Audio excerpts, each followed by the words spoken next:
Good afternoon. Welcome back after the break. The first speaker now is Professor Divya Nayar from IIT Delhi. She is an assistant professor in the Department of Material Science and Engineering. She did her PhD at IIT Delhi in chemistry and then went on to do postdoc at TU Darmstadt in Germany.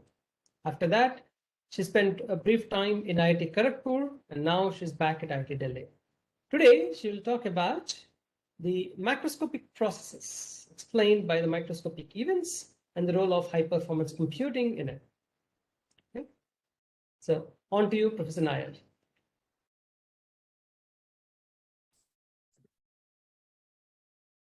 Good evening, everyone, and thanks for the introduction. First of all, I would like to thank the organizers for inviting me on this platform in this workshop to interact with everyone and giving me this opportunity to present some of the work that we are currently doing. Today, I'm going to present some of our current findings on how we can actually examine processes related to macromolecular conformational equilibria in various chemical environments and how HPC can be really helpful in performing such simulations. So in my group, we work with molecular dynamics simulations, and we are interested to look at the atomistic view or microscopic view of different processes that underlie how biomolecules collapse in an environment or attain certain self-assembled structures, and how some kind of polymers, they also respond to the chemical environment, which are also called stimuli responsive polymers. And we try to understand what are the microscopic mechanisms underlying such processes. And HPC plays a very important role. So, for example, in this slide, you can see on the first illustration that you can see, it's actually the cover of a very interesting book which is followed for biomolecular modeling and simulation. So here it shows how we actually prepare a mathematical model as an input for our simulations, where we kind of model the different kind of interactions between the atoms of those molecules. And here they are modeling DNA actually. And once you have the monomers and the basic constituents, you can actually model a chain of DNA, which is a double-strand helix. And then you can actually do certain kind of simulations, or try to solve those algorithms using certain solve those mathematical equations using certain algorithms in simulations. And what you get is actually supercoiled DNA on the right hand side that you can see. It's actually what the picture is trying to say is that simulations can act as a very powerful tool with minimalistic information about the basic constituents of certain processes or certain molecules. We can actually look into how these processes actually happen in say, natural systems or in natural processes. And here, along with this model, we actually then make use of theory. There's some kind of a theoretical background to prepare a model or to understand a research problem. Sometimes we use theory to assess the models that we prepare for our simulations, and sometimes we use theories to actually understand some research problems in simulations. And what enables this understanding is actually the high performance computing, which I will talk about today also, and show you how it can be a very powerful tool, and what we can sometimes also call it as a computational microscope, because it really helps in understanding processes where experiments sometimes cannot explain. And what finally we get is this microscopic view of, say, this is just a glass of water, or so you can say a solution, where you can actually zoom in and see what happens in such processes. So previously I was at IIT Kharagpur Center for Computational and Data Sciences, where we were installing this Param series of, so under the National Supercomputing Mission, the government is installing Param series at different institutes. And this is a 1.3 petaflop facility that we had started. And the work that I'm going to present today has made use of facilities at IIT Kharagpur and IIT Delhi. At IIT Delhi, we have a 2 petaflop of computing power. And that was just to give you an overview of how the facilities in India are. And now coming to the research problem. So in our group, we are interested to understand how we can actually use the ideas of nature and design new materials with novel properties. So here you see a picture of a self-assembled structure in a living cell, in a biological cell, and on the right-hand side you see a self-assembled structure formed by gold nanorods. So this is an electron microscope image, and so this is the endoplasmic. So this is the wall of the ribosomes. Ribosome is a component of living cell which is responsible for synthesizing proteins, and you can see they have been assembled in such a beautiful packed manner. And if we understand, how nature designs such beautiful self-assemblies in a confined environment of about microns in size, and with an environment which is crowded, it is like a soup. It's a crowded milieu of a lot of macromolecules. You can see it's a big, crowded, confined solution. If we can understand how this happens naturally, and then we can use those fundamental ideas to translate them into materials, is what our work is about. So we ask two main questions: how self-assemblies occur inside a living cell, and how macromolecules compact inside a living cell. So as I said, a living cell is a very crowded environment. And here I show a cartoon picture of a cell where you can see the numbers represent the number of atoms and molecules of a particular biomolecule or the component of the living cell. So as you can see here, it's a ribosome, which if you want to model a ribosome, for example, it will consist of atoms of the order of 10,000. And then there is DNA inside the nucleus, which has of million base pairs. Then there are proteins, which consist of millions of atoms. There are lipids. There are water molecules, which are the order of 10 to the power 10. So, and all this happens inside, as I said, a very confined volume of size of micrometers.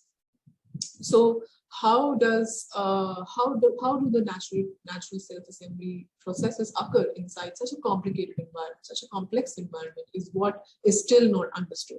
So here, the cytoplasm, or the liquid soup of the cell, as you can say, is consisting of small molecules like urea, TMAO, and then there are crowders. So all these big structures, or big macromolecules like sugar, like lipids, like proteins, they act like crowders because they are crowding the environment inside the living cell. So what is interesting about this environment, which is still not understood, is that you can imagine the picture inside a living cell to be like a crowded swimming pool. Now, as you can see, in a crowded swimming pool, there are a lot of people, and then there is very less free water. The water does not move as freely as would move in a dilute solution, or in a beaker, or in a test tube when you do experiments. So that makes the properties of water also very different inside the living cell. For example, the dielectric constant of water, which is responsible for making it a very good polar solvent, for dissolving polar solutes, actually decreases. So that means water does not remain as polar as it would be in a free solution, a dilute solution. Then the dynamics between the people inside the crowded swimming pool will be very less. Similarly, the dynamics of these biomolecules inside the living cell reduces. And when the dynamics reduce, you can imagine that the reactions or the self-assembly processes will be highly affected. Then you can imagine that the people inside the living this swimming pool would be having a lot of interactions amongst themselves, and also the volume that one person occupies does not allow another person to come in that volume in the swimming pool.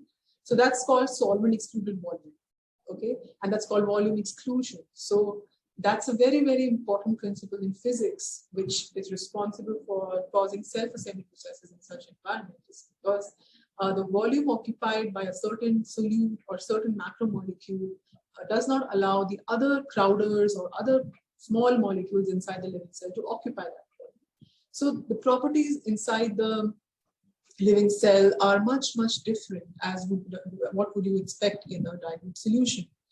And in terms of computation also, this environment is quite complex, not only in terms of the scientific relevance or physical properties, but also in terms of computational efficiencies. Because if you want to model such a system with all, for example, all atom system with millions of atoms and molecules, and the time scale that you would require, the computing power that you would require is of exascale order. But right now, our force field models or the simulations that we work with, especially the molecular simulations, they are actually just dilute solutions. So you can consider, like, in a box of a simulation, we just consider one protein, one polymer chain, or two or 3 max. And then there are some small inorganic or organic solutes inside the cell, inside the box. So the current understanding is quite limited, and we really need to account for such crowding effects in order to understand the complete behavior of such molecules in a crowded environment. So you can imagine that now we are at the scale of peta or tera scale of computing, and we really need to jump to an exascale. Exascale is 10 to the power 18, peta scale is 10 to the power 15.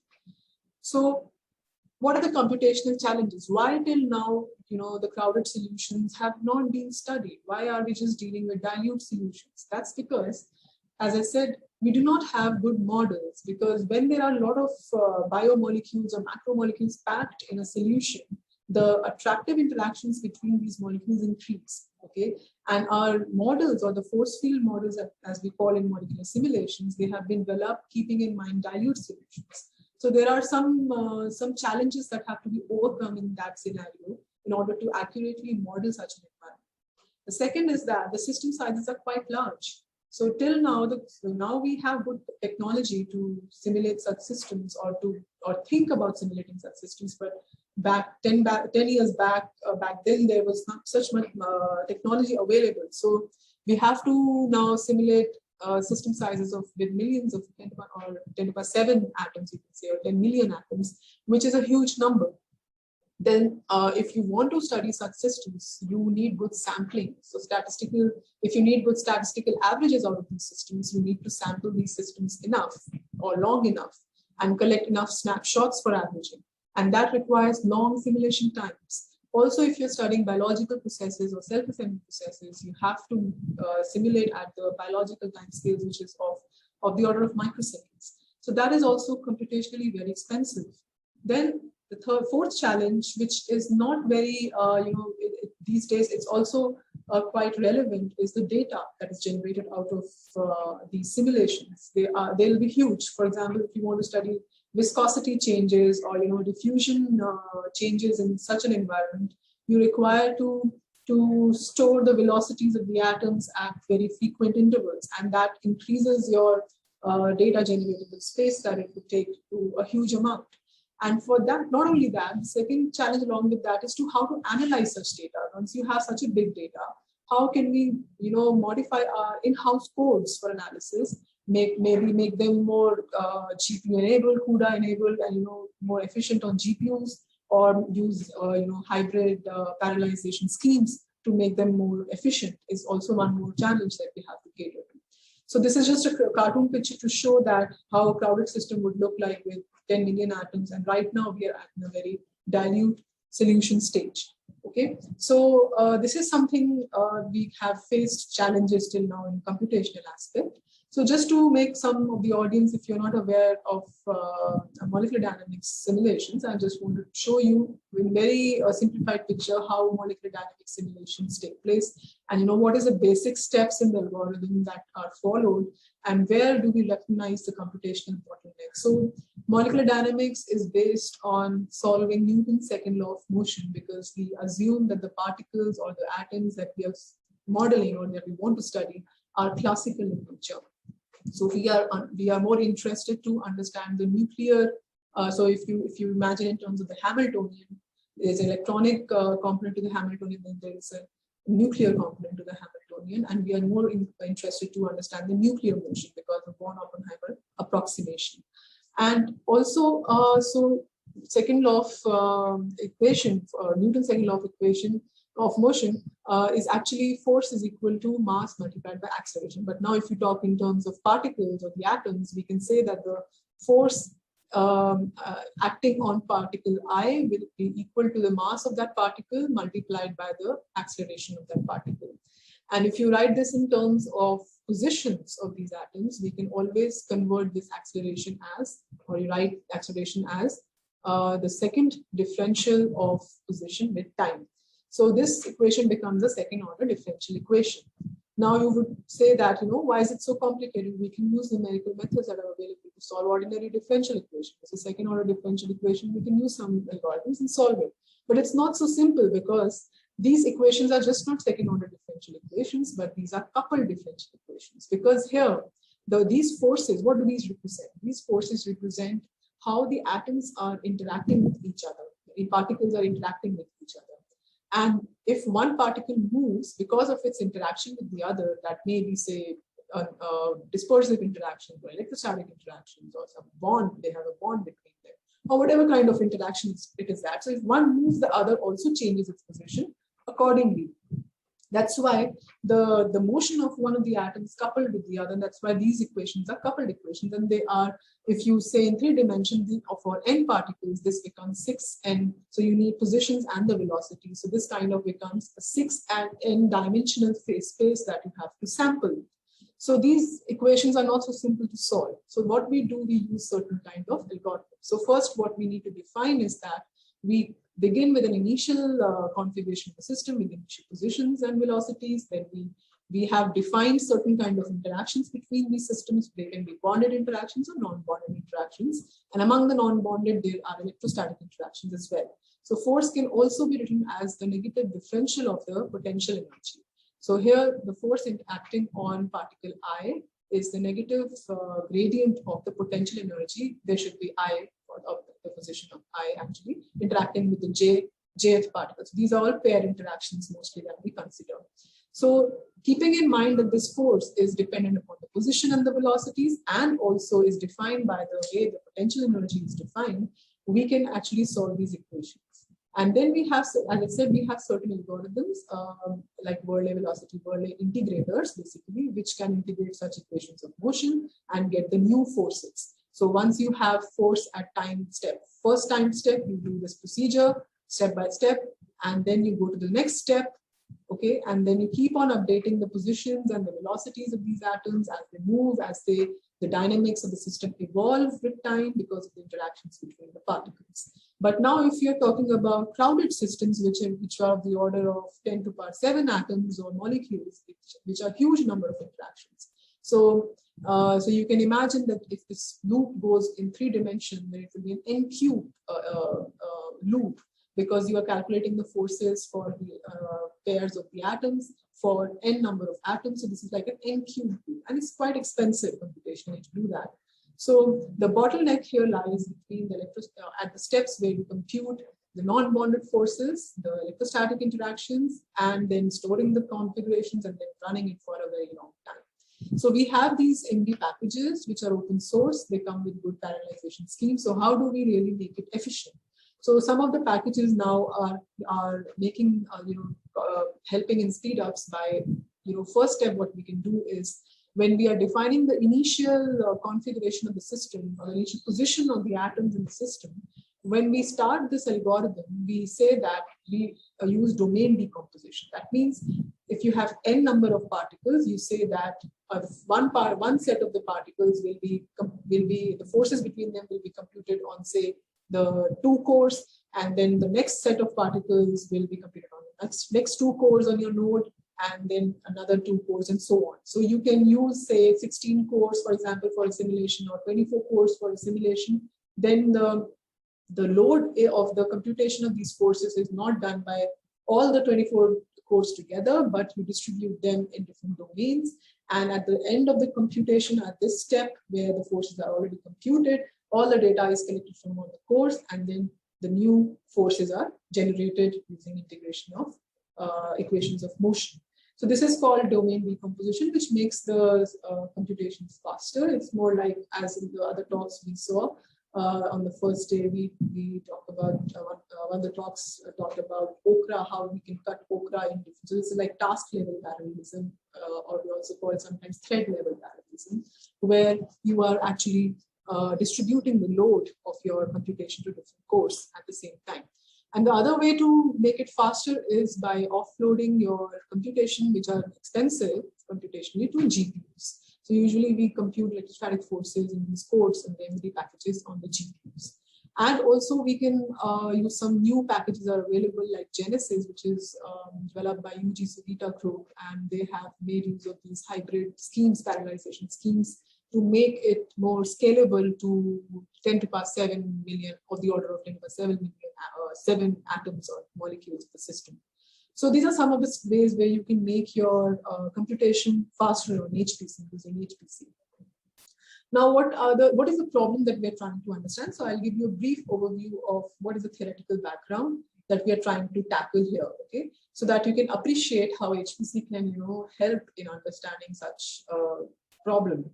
So as I said that if you are trying to understand self-assembly between molecules or macromolecules in a biological environment, it is a very famous problem of colloidal physics. So in 1950s, Asakura and Osawa, they were studying how colloids can associate with each other in an environment which is crowded by polymers, certain kind of polymers. So here you see that the blue spheres are the colloids for whose association we are trying to study, and the black chains are the polymers which are crowding the solution. So when these two colloids, they come together, so you see these dotted spheres, they are actually the excluded volume of the sphere. So as I was telling you before, because the volume that this big sphere occupies in the solution, or two big spheres occupy when they are far apart, it's much larger, because of which the other small polymers around them, they are restricted to not occupy that particular volume occupied by the blue spheres. So when they come together, so when these blue spheres come together, there is an overlap in the volume, solvent excluded volume, that pink region that you see. So there's an overlap in this solvent volume, because of which the total volume that now these two spheres occupy on binding to each other is much less than when they were far apart. And when they come together, this has to deplete some of the polymers that were in the solvation shells of these colloids. And when they deplete, these two colloids, they are getting attracted to each other. So it's called depletion attraction. And once they get attracted or associated, then there is large volume, or what we say in statistical mechanics, configurational volume available for the black polymer chains to occupy. And this leads to higher entropy. So I'm talking about Boltzmann entropy, statistical entropy, how you can define it as that how many arrangements. So the larger the number of arrangements possible for certain particles in a system, the larger is the entropy. So once the two colloids have associated, the polymer chains have more space to occupy, move around more freely, and that leads to more possible arrangements and therefore higher entropy. And we all know by second law of thermodynamics, if a process leads to an increase in the entropy, then the process is highly favorable.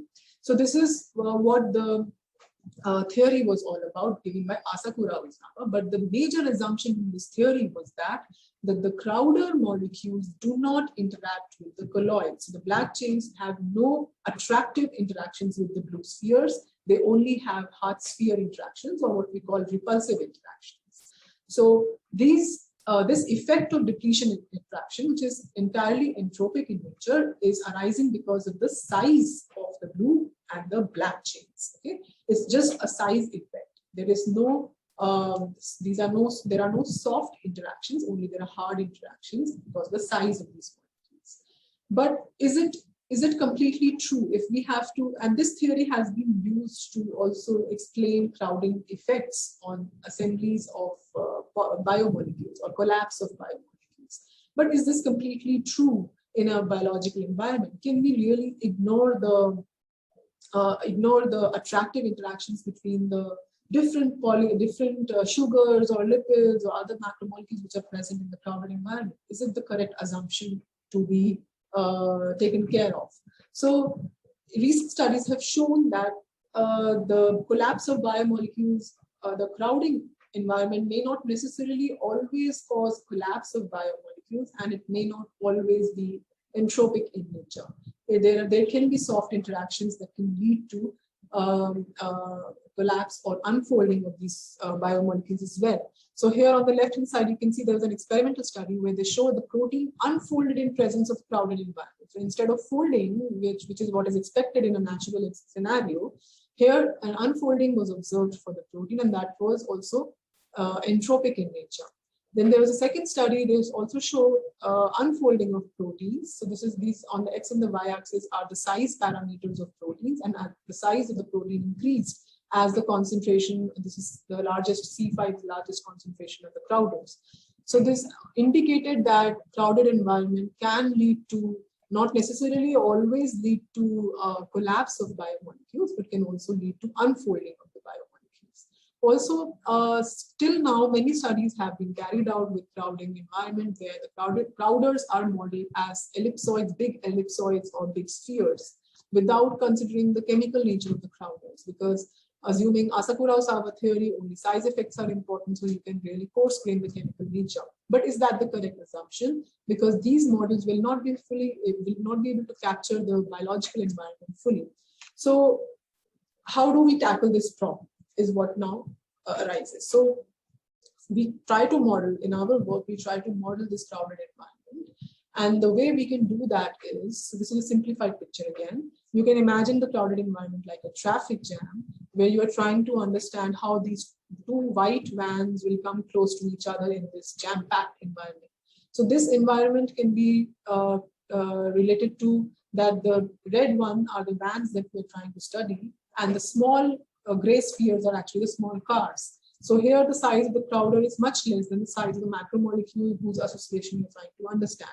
Then there can be another scenario where you're trying to understand how this red car moves in the, it diffuses inside a living cell or in a crowded jam-packed environment. And there the size of the cars is same as this size. So the size of the crowder is similar to that of the macromolecule that we're trying to understand. And the third scenario can be that there can be a very big truck, that is stuck in the middle of the road and causes the whole traffic jam. And this scenario is more like the crowder is a very large macromolecule, which is much larger in size than the macromolecule whose association we're trying to understand. So these are the three ways we can model the crowded environment. And you can see the concentration of the crowders is decreasing as you go from left to right because the size is increasing. So basically what we say is the packing fraction. The packing fraction is high, that is a crowded environment. So we try to understand using model A in our work, and we ask these questions that, does macromolecular crowding always induce collapse of the biomolecules? And what is the role of the size effects as well as the attractive interactions in the system? Can we completely ignore them or are they important? So to understand this better, a few more concepts. So what we try to understand is so here we will see how an extended chain of macromolecule collapses inside a crowded environment. And to understand that, we try to understand the solvation thermodynamics associated with that. So here you can see that I have made an animation of how you can actually solvate a solute in solution. It's a very simple process. It's a two-step process, you can imagine, that you are taking a solute from the gas phase and you're inserting that in the solution. So when it has to be inserted in the solution, there is some space that has to be created in the solution. And that is this cavity formation step, which involves creating a cavity equivalent to the size of the solute. And to create this cavity, the solvent molecules have to move apart. That means there are repulsive interaction between the solute and the solvent. And once the solute enters the solution, the solvent reorganizes around the solute, and then there are attractive interactions kind of switched on, and then the solvent solvates the solute. So this process of transferring, the reversible work done to transfer the solute from one phase, gas phase, to the solution phase is called the chemical potential. It's the free energy basically, and it has two components. It will have the energetic component and the entropic component, but here we call this as a solute solvent energy, and the entropy is called the fluctuation entropy, the solute solvent entropy. So this fluctuation entropy is more like, when the solute is actually inside the solvent, there are certain kind of solvent density fluctuations around the solute, which is a measure of the entropy in the system. Okay, so this is a microscopic dissection of the free energy, because this is not the total enthalpy, thermodynamic enthalpy, or total entropic contribution, thermodynamic entropy that you always see when you have delta G is equal to delta H minus G delta S. So here, what we try to understand is, we want to understand that there's a coil of a polymer and how it collapses inside the crowded environment. So this can be imagined like a cycle, thermodynamic cycle. So what you want to understand is, what is the free energy change when the polymer collapses? That means goes from the coil state to the globule state, that is delta GC to G in water.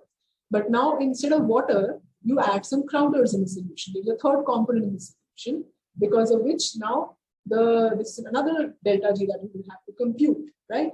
And if you want to find the total free energy change when how the collapse the free energy change of collapse of the polymer in water versus that in the crowded solution, then you just have to subtract these two delta G's, which will become delta delta G, right? But this is a little more complicated to solve. What we do is we can also look at the vertical picture. So what is the free energy of transferring a coil from water phase to the crowded phase? And what is the free energy or the chemical potential change associated with transferring the globule from water to the crowded solution? And if you subtract these two delta mu's, you will get delta delta mu. So this is Wyman-Canford model given in 1960. So usually doing the vertical picture is much easier with simulations than the horizontal picture. So for polymer solubility, finally, we have this chemical potential change plus some conformational degrees of freedom when the polymer changes its conformation that will come into the picture, and that we also add to this chemical potential change. And this is how so we assume that the polymer is in equilibrium in between the two states. And when you change the chemical environment, it can either go to the left or it can go to the right. Okay. So this was the theoretical background that you require to understand the problem. And now how do we simulate this problem using HPC? So how can HPC help with this? Okay, so this is our problem, this is a theory that we have.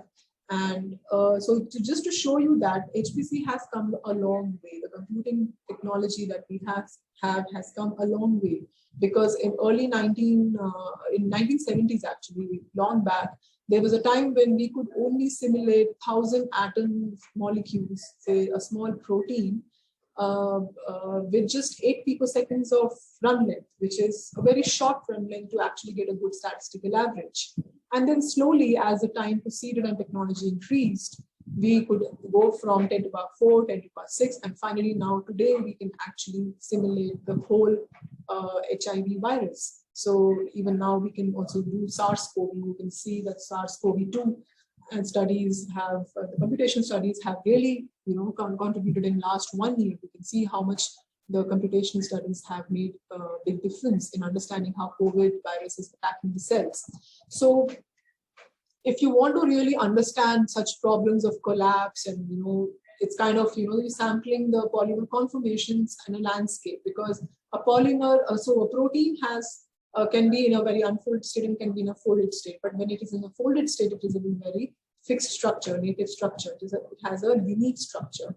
So if you want to, for example, in these are the slides from one of the workshops of NAMD package, and very nice one. So I just took it from there.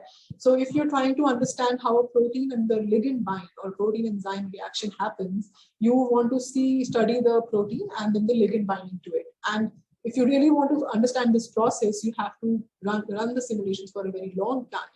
And even if with a very powerful supercomputing machine, Anton in US, even if you use that, and you are even able to run 100 nanoseconds per day, which is a huge simulation time for a day, even then you would require to understand the whole binding of, you need 5 years to actually sample if you run only one simulation, a long one over a long period of time.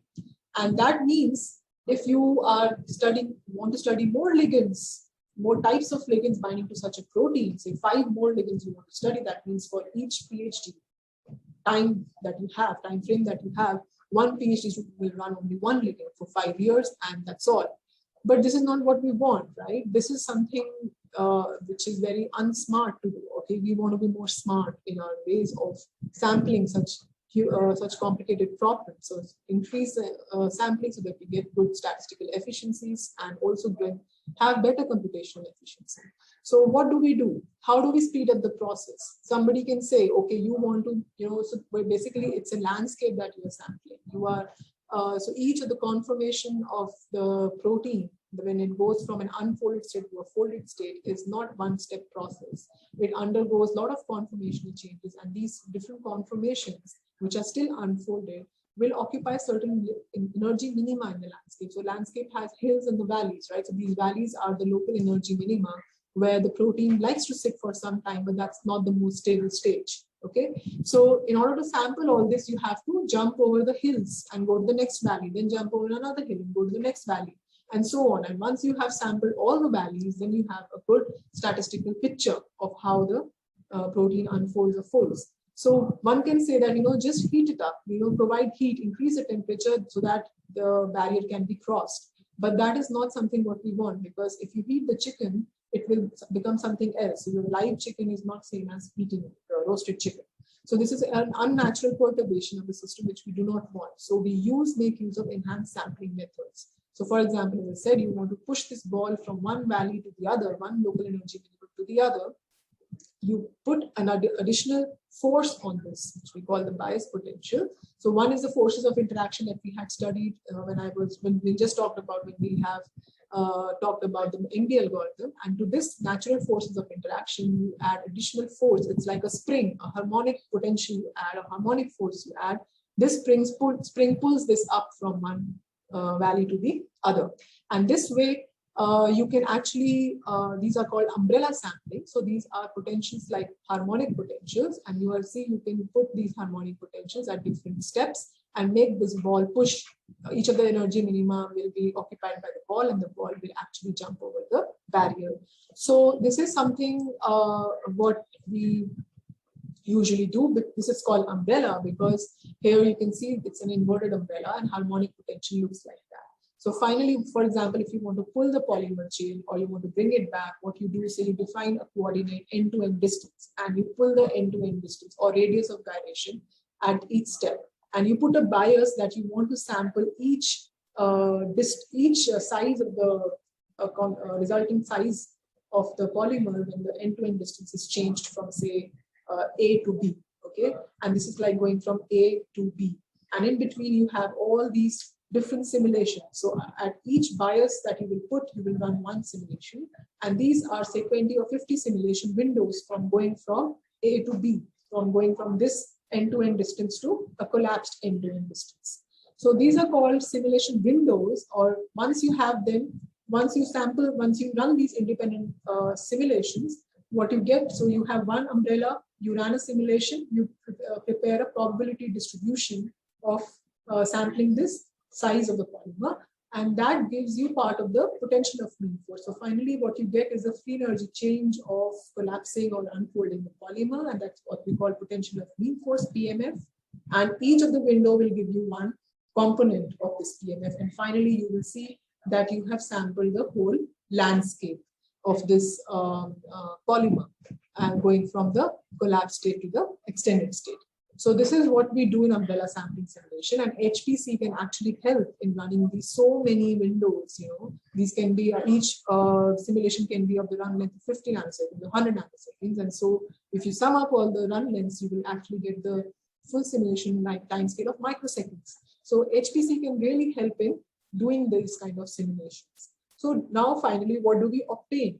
We saw that there was a problem that we were trying to understand. We were trying to understand how crowded environment actually affects, say, the collapse of a macromolecule.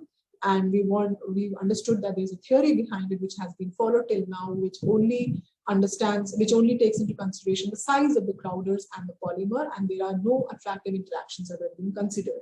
So we want to understand whether there are attractive interactions playing the role or not, and does the polymer always collapse in such an environment? And we do umbrella sampling simulations, and we consider a very simple polymer. This is a 32-mer Leonard-Jones beads. This polymer only interacts, there are no charges, it only interacts via dispersive van der Waals interactions with the other components of the solution.